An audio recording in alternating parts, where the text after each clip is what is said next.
Assalamu alaikum wa rahmatullah. On poursuit avec nos exercices style des Olympiades.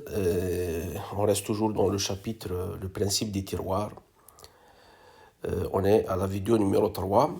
L'exercice qu'on va traiter aujourd'hui est le suivant. J'ai déjà proposé la dernière fois. Donc, vous l'avez déjà vu.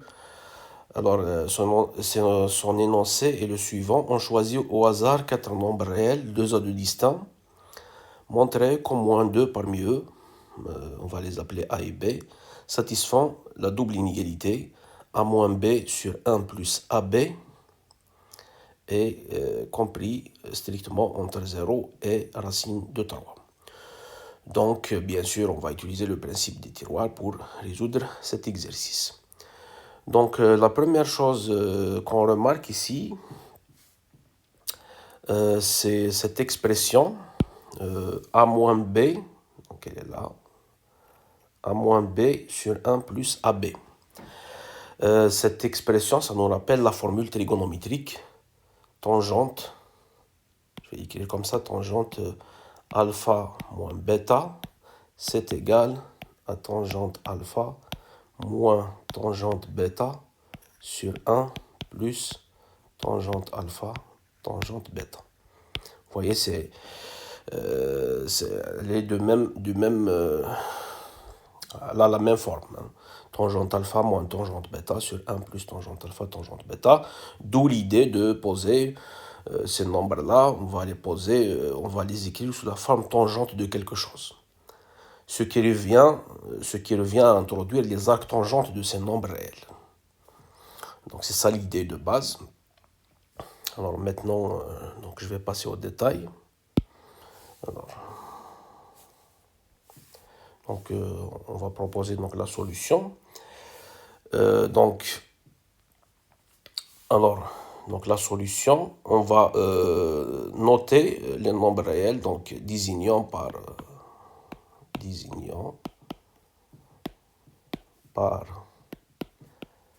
on va les appeler par exemple les nombres réels choisis, on va les appeler x1, x2, x3, x4, les nombres réels choisis au hasard, qui sont 2 à 2 distants.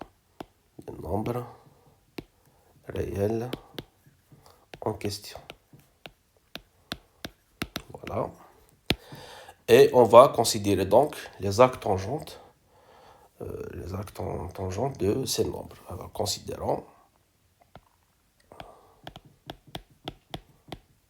On va appeler donc les arcs tangentes, on va les appeler θ1, θ2, θ3, θ4. Donc ça, c'est les arcs tangentes de x1, x2, x3, x4, considérant θ1, θ2, θ3 et θ4, tels que donc θ1, je vais écrire d'une façon générale, θi c'est arc tangente xi, pour i allant de 1 à 4. Et vous savez que la fonction arc tangente prend ses valeurs dans l'intervalle moins pi sur 2, pi sur 2. Donc c'est un intervalle de mesure finie, ou bien de longueur finie. C'est ça qui va nous permettre de conclure. Et donc vous avez ici donc des nombres qui sont 4 nombres, 2 à 2 distants. Hein, la fonction arctangente est bijective. Le fait que, la fonction arctangente, elle va de R. Arctangente, je rappelle. Arctangente, ça va de R dans moins pi sur 2, pi sur 2. Et c'est la fonction inverse de la fonction tangente. C'est-à-dire que vous avez θi égale arctangente de xi. Ça implique que xi est égal à tangente de θi. Et le fait que les valeurs de des θi sont dans un intervalle de mesure ou bien de longueur finie, c'est ça qui va nous permettre de conclure à la double inégalité requise. Donc ici, il faut juste préciser que les θi sont 2 à 2 distincts, tout comme les xi, parce que la fonction arctangente est bijective de R dans moins pi sur 2, pi sur 2. Alors, ensuite, maintenant, vous avez 4 nombres, θ1, θ2, θ3, θ4, qui sont situés ou bien qui appartiennent à un intervalle de longueur pi. Alors, on va utiliser donc la même astuce que j'ai déjà utilisée dans la présentation du théorème d'approximation de Dirichlet. Donc, on va partager notre intervalle moins pi sur 2 en trois parties. On va constituer donc une partition en trois parties de même, en trois intervalles de même longueur. Donc, considérons, ou bien écrivant, moins pi sur 2, cet intervalle-là, qui est l'intervalle ouvert de longueur pi, on va l'écrire sous la forme, donc I1, union. Alors, union, ici, je vais utiliser le symbole d'union disjointe. Donc, ça, c'est le symbole de l'union disjointe. Union I2, union I3. C'est pas la peine de préciser I1, I2, I3. Bon, c'est clair que ça va être donc I1. Bon, je vais mettre un dessin ici. Donc, vous avez moins pi sur 2, pi sur 2. Et donc, ça, c'est un intervalle ouvert. Et je vais partager en trois parties, en trois intervalles de même longueur. Donc, ça, c'est I1, ça, c'est I2, et ça, c'est I3. Et donc, je vais avoir des intervalles. I1, par exemple, ça va être un intervalle. Ça va être ça, donc semi-ouvert. Ensuite, je vais faire ça pour I2 et pour I3, ça va être un intervalle ouvert. Donc, si vous voulez, on va les écrire en détail. C'est I1, c'est moins pi sur 2. Donc, il faut ajouter pi sur 3 puisque l'intervalle est de longueur pi. Donc, ça va être moins pi sur 2 plus pi sur 3. Là, je vais le fermer. I2, ça va être, donc ça va moins pi sur 2 plus pi sur 3. Et j'ajoute donc pi sur 3. Donc c'est moins pi sur 2 plus 2 pi sur 3. Et I3, ça va être donc moins pi sur 2 plus 2 pi sur 3 jusqu'à la fin. Donc c'est-à-dire jusqu'à pi sur 2. Voilà, donc vous avez une partition. Vous avez une partition de votre intervalle, moins pi sur 2, en trois parties, trois intervalles, qui sont tous de même longueur, et cette longueur-là, c'est pi sur 3. Donc c'est la longueur de l'intervalle tout entier, moins pi sur 2, qui est égal à pi, divisé par 3. Alors maintenant, pourquoi j'ai fait ça? C'est pour appliquer le principe des tiroirs. Donc vous avez quatre nombres, donc θ1, θ2, θ3, θ4, qui sont dans trois intervalles dans une réunion disjointe, I2, de trois intervalles. Sur ça, c'est rien d'autre que moins pi sur 2, pi sur 2. Et donc, le principe du tiroir, donc vous avez quatre objets qui sont dans trois tiroirs. Et donc, d'après le principe du tiroir, il existe deux nombres réels qui sont dans un même intervalle. Donc, d'après le principe des tiroirs, il existe donc deux nombres. Donc, il existe IJ dans 1, 2, 3, 4, avec I différent de J, tel que θI et θJ appartiennent à un même intervalle, à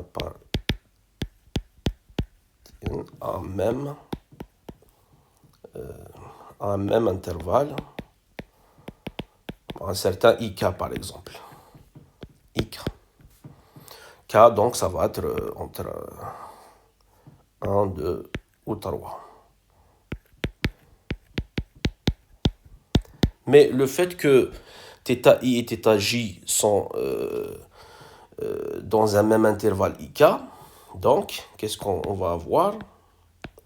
On va avoir la différence θI, enfin la distance θI moins θJ, c'est inférieur, puisque les intervalles sont soit semi-ouverts, soit ouverts, donc l'inégalité est stricte ici. inférieur donc à la longueur de cet intervalle ik qui est pi sur 3.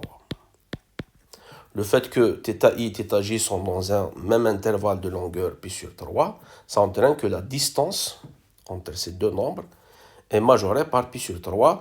La majoration est stricte parce que les intervalles sont soit semi-ouverts, soit ouverts. Quitte à permuter i et j, je peux supposer par exemple que c'est θ i qui est supérieur à θ j. Donc, quitte à permuter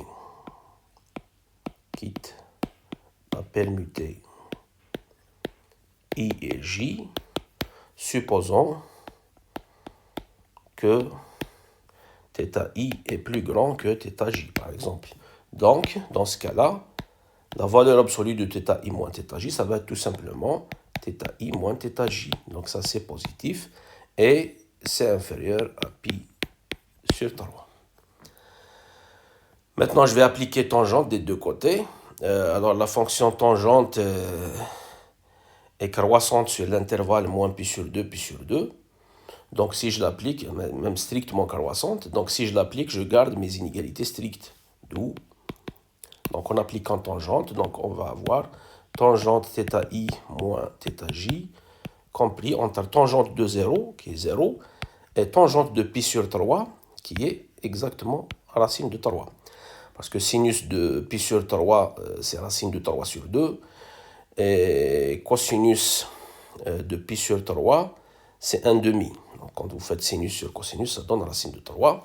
Là, maintenant, j'utilise la fameuse formule trigonométrique sur la fonction tangente. Donc, ici, ça veut dire tangente θ i moins tangente θ j sur 1 plus tangente θ i tangente θ j entre 0 et racine de 3. Mais tangente θ i, c'est xi, et tangente θ j, c'est xj. Donc, d'où xi moins xj sur 1 plus xi xj et entre 0 et racine de 3. Et c'est terminé. Il suffit de poser xi égale a. Donc, il suffit de poser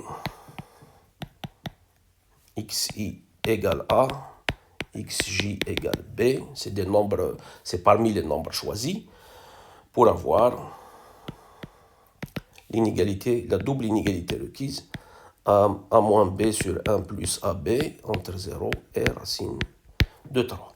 Voilà. Donc ici, l'idée, il y a deux idées. Donc l'idée d'utiliser la fonction arctangente, donc de passer aux angles, définir les angles, poser θ i égale arctangente xi pour tout i allant de 1 à 4. Deuxième idée, d'utiliser donc le principe des tiroirs de la même façon que ce que j'ai présenté la dernière fois, c'est-à-dire c'est pas la dernière fois, c'est dans la première vidéo, le théorème d'approximation de Dirichlet. Voilà, donc ainsi s'achève cette solution.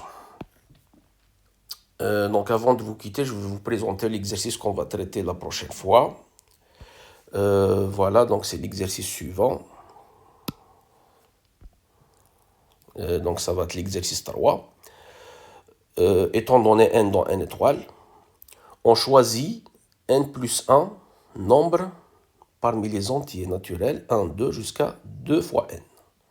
Donc vous avez 1, 2, 3 jusqu'à 2n. Vous choisissez n plus 1 nombre au hasard.